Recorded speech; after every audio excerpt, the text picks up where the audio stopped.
Hello and welcome to Use Case Wednesdays with Alloy Automation. In this video series, we'll show you how to build high-impact integrations with your users' most data-intensive platforms like CRMs, ERPs and accounting platforms, and commerce platforms, all using Alloy. First up, accounting automation. Now, if you're in B2B fintech, accounting automation is a table stakes use case that'll help you keep pace with the market and also increase your share of wallet by enabling your users to manage month-end close in a single platform, yours. Let's dive right in and meet an example product team from our sample company, Acmeco. Acmeco is a fintech platform that offers corporate cards, spend management, and accounting automation solutions. Historically, their customers have been small businesses, which is why they built and maintained a Zoho Books integration in-house. But now, they're starting to get interest from some larger organizations that are mid-market. The product team gets started and quickly runs into some challenges. First, as they expected, QuickBooks API is vastly different than what their engineers are used to working with in Zoho Books. Some of these are welcome differences. For example, in terms of rate limits, QuickBooks will offer up to 500 requests per minute, while Zoho caps out at 30 requests per minute across their APIs. But not all the changes are welcome. The QuickBooks API is also structured differently, as are the data objects and endpoints within it. Let's take a closer look. Let's start by looking at the bills object in both Zoho Books and QuickBooks.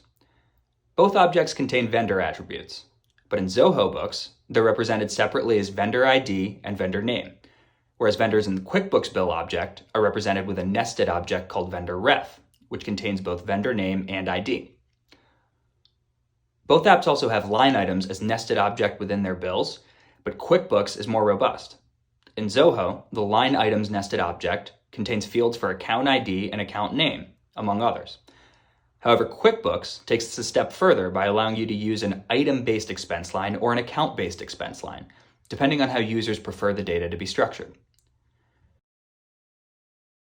In this demo, we'll show you how Acmeco can use Alloy's embedded iPaaS to address these challenges and build an AP/AR workflow using invoices as the primary data object, and some handy built-in branching logic to automatically categorize payables and receivables. With that, let's go over to our solutions engineer, Kelly. What's up, everybody? My name is Kelly. I'm a solutions engineer here at Alloy, and today I'm going to show you how we can use Alloy to set up native integrations between your application and a third-party accounting system such as QuickBooks, Xero, NetSuite, Dynamics, whatever your customers might be using. Today we're going to look at QuickBooks, and I'm going to show you three main things to achieve these native integrations using Alloy. The first thing we're going to look at is how you build and set up the integration inside of Alloy. The second is how your users would turn on those integrations. So once we've built these integrations, what does the end user experience look like? So we'll take a look at how your users would interact with those integrations. And last but not least, we'll see some data flowing, which means taking a look at how the data moves between these applications and eventually landing in the third party like QuickBooks. We'll start here in Alloy, which is on the Embedded Integrations dashboard. And I have three integrations in this account. Now today we're going to be looking at QuickBooks, so I'll hop into that integration. An integration is just a folder, and it can house any number of workflows which make up specific data movements between applications. Now today we're going to be moving invoice data from a source application to QuickBooks, our third party. I'll hop into this workflow so we can see what we've got going on. Inside, the first block we have in this workflow is our custom event trigger.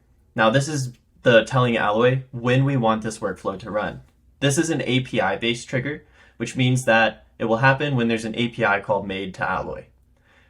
In this case, we're going to have that happen when we click a button. So the event here is like when an invoice is created, and this is telling Alloy what the data is going to look like when it comes from that source application or your application, which is data we want to push downstream to the third party. Looking ahead a little bit, now that we've told Alloy what the data will look like, we can map that data into the other blocks. So downstream, we've got our create invoice block. And if we click into the inputs here, we can see how the data becomes available using the Alloy data selectors. For the invoices, we have line items. So we have things like quantity, how many did they buy, and unit price. And if I click into the data a particular field, we get the data selectors, which allows us to pick whichever fields we want and map those in. Also, you'll notice that we have two different paths in here. We have this branch block which splits the workflow based on some conditions. In this case, we have invoices in our source app, which represent both outgoing and incoming funds, or accounts payable and accounts receivable.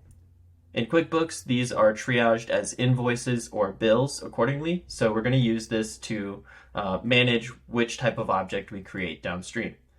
We're using a conditional within this branch to check the invoice type, which once again, we just use the data selectors to check. We have invoice type, we use our comparisons, and we're checking in this case that it equals accounts receivable, or if it's accounts payable, accounts payable. Once we've built all of our workflow logic, we're ready to release this integration and make it available to our users.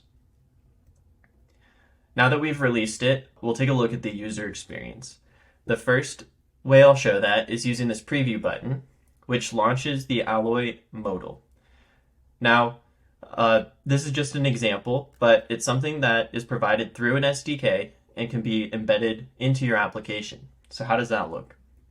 Well, I've built this demo app just as an example here, but you'll notice that we have the three integrations that we previously had in our Alloy account. So we'll choose the QuickBooks integration again. And as I mentioned, this launches the Alloy front-end SDK. So it's something you can put directly in your application, which creates a seamless experience for your users and they never have to leave. I'll choose to connect my QuickBooks. And real quick, just before I do that, so we can see the sign-in flow, I'll go ahead and just sign out of my QuickBooks. Before we do that, let's just take a look. We can see that it's empty. So we just have no sales invoices here. And if we hop over to our expenses, we can see no bills today. Go ahead and sign out. And let's walk through that end user flow. So from within your application, they choose Connect QuickBooks. It launches the Alloy modal, the front-end SDK. We choose to connect our QuickBooks account, and that launches the OAuth flow. We sign into our QuickBooks account, authorize the integration, and then it brings you right back to your application, or in this case, our demo app. Once that's done, the integration is installed, which means that there's now a copy of this integration, which is ready to use for this logged in user. I'll now head over to this invoice dashboard that I created, which has a couple of different invoices on it, and you'll see that we have an accounts payable and an accounts receivable. We have a couple of totals to make note of here, $220 and $160. We'll choose the first and the third one.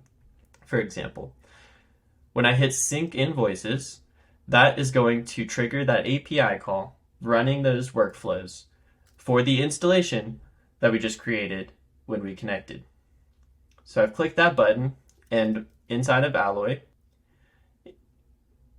in the workflow, we'll now see in our workflow logs, we have two runs, one for each of those invoices.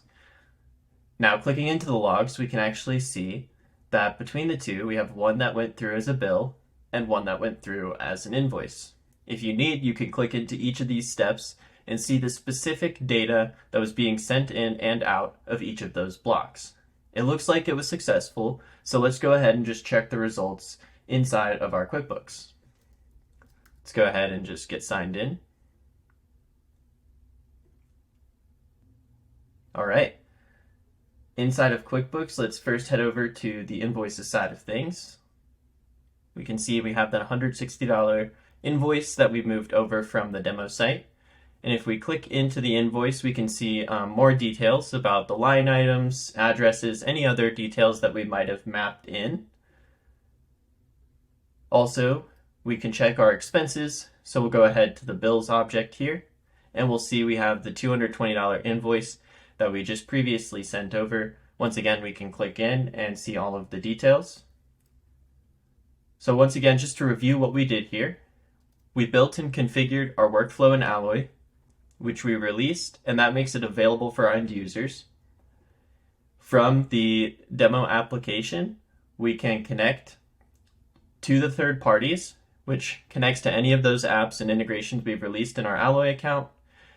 That creates a copy of those workflows for that user, which they can now interact with and seamlessly move data between your applications and whatever third parties they choose. Hopefully this gives you an idea of how you can quickly set up these integrations and gets you started using the Alloy embedded product. Let's recap. Using embedded, Acme Co can easily launch the accounting integration with QuickBooks that powers their accounting automation use case. They can do this by defining their own API-based trigger directly within Alloy's workflow editor, then using our built-in branching logic and no-code data selectors to easily categorize invoices as either payables or receivables, and then map the appropriate payload data to the right fields in QuickBooks. They can also present the new integration natively in their app, directly alongside Zoho Books. Alloy's workflow logs will also allow Acme Co to closely monitor every execution and make sure that their integrations are firing properly. Acme Co can also rely on elastically scaling infrastructure that can meet the demands of companies like Amazon to make sure that they always meet user workloads and scale their integrations effectively. By offering the accounting automation use case for QuickBooks users, Acme Co's product team has set them up for a successful move-up market, and is giving them the opportunity to increase their share of wallet by allowing QuickBooks users to manage month-end close directly in their platform. Thanks for watching. We'll see you next time.